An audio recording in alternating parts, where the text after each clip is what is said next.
मानव शरीर और किसी भी प्राणी का शरीर, जीव का शरीर, वो एक पुतला है, मिट्टी का पुतला। पुतले को पुतले की ही तरह देखें और ब्रह्म प्राप्ति करें।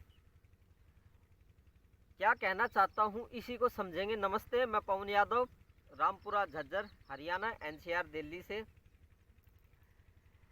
आप जो वस्तु जैसी है उसको वैसा ही नहीं देखते हैं। हम अपने दिमाग से कल्पना बहुत करते हैं, विचार बहुत बनाते हैं। कल्पना क्या करते हैं कि सामने कोई आदमी है, उसको हम समझते क्या है और हकीकत में वो है क्या। हकीकत को हकीकत की तरह देखिए। सामने आपका कोई जान पहचान का दोस्त है या घर परिवार में कोई भाई है, वो है तो पुतला, और उसको हम देखते किस नजरिए से हैं? भाई की नजर से। सामने कोई शरीर है, पुतला है वो, जो कि इस सूरज की रोशनी से चार्ज होके चलता है। जैसे आपकी स्कूटी है, उसको आप चार्ज करते हैं, चार्ज करने के बाद में इलेक्ट्रिसिटी से वो चलती है, ठीक है। और भी काफ़ी डिवाइस हैं, मशीनें हैं जो बिजली की वजह से चलती हैं। गाड़ी भी चलती है, कंप्यूटर भी चलता है।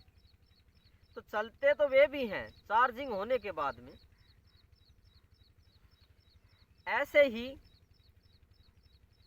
जो सामने आपको शरीर दिखाई दे रहा है, हकीकत में कुदरत के हिसाब से वो पुतला ही है, जिसको चार्ज कर दिया गया है। किसने चार्ज किया? जो हमसे उन्नत जीव हैं। ऐसे जीव जिन्होंने साइंस में, विज्ञान में ज़्यादा तरक्की कर ली है, उन्होंने ये पुतला बनाया है, ये मशीन बनाई है, और उसको चार्ज करने के लिए सूरज लगा दिया है, बना दिया है।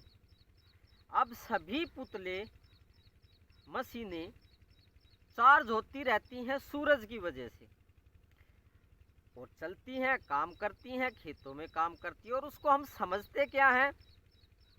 हम उसको समझते हैं कि भाई है, दोस्त है। सामने कोई शरीर दिखाई दे जाता है तो हमारी भैंस है, हमारा कुत्ता है, वे भी शरीर ही हैं। आराम से ठंडे दिमाग से सोचो कि वे ना तो हमारे भाई हैं, ना बहन है, ना बेटा है, बेटी है। ठंडे दिमाग से एकांत पे बैठने पर आपको ये पता लगेगा कि ये मिट्टी की बनी हुई मशीन है, चार्जिंग मशीन।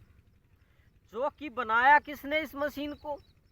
इसको बनाया जो हमसे ज़्यादा उन्नत जीव हैं, जिनके पास ज़्यादा बुद्धि है, ज़्यादा साइंस है। उन्होंने इन मिट्टी के पुतलों को बना दिया अपनी साइंस से, और उनको चार्ज करने के लिए एक सूरज बना दिया।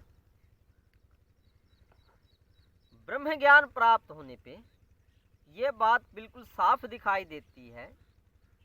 इन आंखों से नहीं, दिव्य दृष्टि से, ज्ञान दृष्टि से और विवेक दृष्टि से भी, तीनों से, कि सामने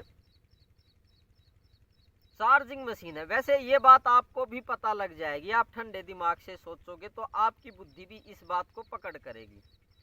लेकिन जब परमात्मा की प्राप्ति हो जाती है, ब्रह्म की प्राप्ति हो जाती है, तो उसमें बिल्कुल ये चीज़ दिखाई भी दे जाती है, दिव्य दृष्टि से दिखाई दे जाती है कि सामने वाली मशीन है, डिवाइस है, जो चार्ज होके चल रहा है। जैसा उसको चार्ज करते हैं वो वैसा ही काम करने लगता है, अच्छा या बुरा, या खेतों में या और भी कोई काम हो सकता है। तो जो वस्तु जैसी है उसको वैसा ही समझें और उसको वैसा ही देखें। अपने दिमाग से कल्पना ना करें, अपने दिमाग से कल्पना करने वाला कभी भी भगवत प्राप्ति को नहीं प्राप्त हो सकता, क्योंकि वो कल्पना ही करता रह जाता है। सामने वस्तु है कुछ और उसको हम समझ कुछ और रहे हैं, उसकी कल्पना और कुछ कर रहे हैं। इसी को ही मति भ्रम कहते हैं।